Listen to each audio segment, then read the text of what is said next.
manyo commissioners kachiel kod jakom mar IEBC. Aparo ni manyo commissioners en process ma constitutional en gi timelines. Koro kaka gin gi timelines onego bed ni timelines gi mabedo followed kalore kaka constitution owacho.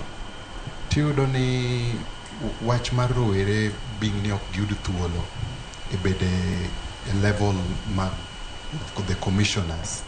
Iyudo ni process ni ochalo kaka policy moro ma osebedo set ni ka ng'ato mondo mi obeda commissioner magi threshold monego bed ni ng'ani timo ang'o, ng'ani bedo godo. Kodo ni most of the cases ni kaka policy no oseketi, rowere mang'eny ok meet that threshold. Mano shida mokwongo.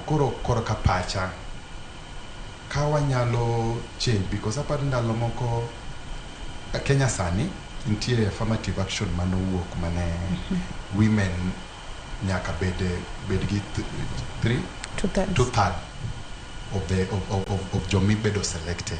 Kaponi opportunity elano be wanyalo keto ni rowere mondo mi e commission mora mabedo set e piny mamwalo ka, rowere be nigi a position mobedo protected and anchored into the law, then it will be easier.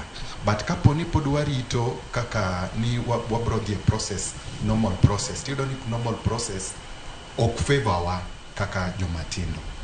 Koro an mane gombo mara ni kaponi wadhi nyime kaka jotelo, magi gik monego bed ni wawuoye kwa nyalo loko chike mondo mi such opportunity obedi, it will be better. Mara ariyo kata mara adek, ok ayie gi gima Nyamero wacho ni wadog watim shortlisting afresh. Already thuolo ma wan go tin ahinya. Ma process mwasebedo kwarito. An gima dagombo nati ni thuolo ma wan go tin ma kaponi wadhi doke courts ni weche gi nyaka wach gi magi bed pronounce a court, then wadhi bedo time bad. To kwase bedo time bad, wan duto wadhi chalo jomolose e process manochakore maber. Koro gima kwayo jothurwa ni wamigi thuolo gitim gima ginyalo, nach 100% to kana wayudi.